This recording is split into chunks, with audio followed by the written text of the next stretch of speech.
You know, the one thing that stands between you and the fish at the end is your line. You know, my line is very important to me. I use Sunline. I use a lot of different lines. People ask you, what kind of line do you use the most? You know, the most of. That's kind of a loaded question. We fish all over the world. But I'll talk a little bit about like the Midwest section of the United States, where maybe everybody's a little more familiar with me. Fluorocarbon's a staple in the deal.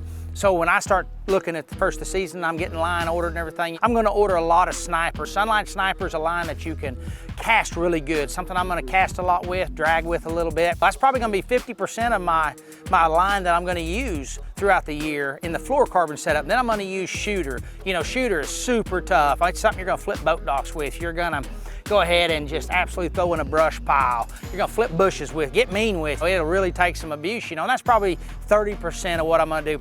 Then you've got like the FC structure, something that's gonna be a wild card line that you're gonna use here and there.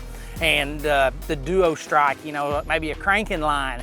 And that's gonna be like that last 20 percentile, you know, but that pretty well covers the fluorocarbons is what I'm gonna use. When I move on to the braids, I like the new Sunline AMZ. You can cast it a long ways. It's a super tough braided line. I'm gonna use it for a lot of applications. Probably 80% of what my braid lines on a bait caster is gonna be. You know, anywhere from throwing a frog, punching mats, throwing a big topwater, you know, and then you might have some finessey ones to where you wanna go down to a little bit different, slicker braid. You know, there'll be a 20 percentile there of some wild card with just like the standard PEX and some different things. And then I'm gonna slide over to just like my braids that I put on my spinning rods. And then you're gonna use something like the new Overwatch, which is a little bit of a bigger diameter braid than like the new All Might, but it's super slick, super tough, still smaller than the SX1 and super quiet.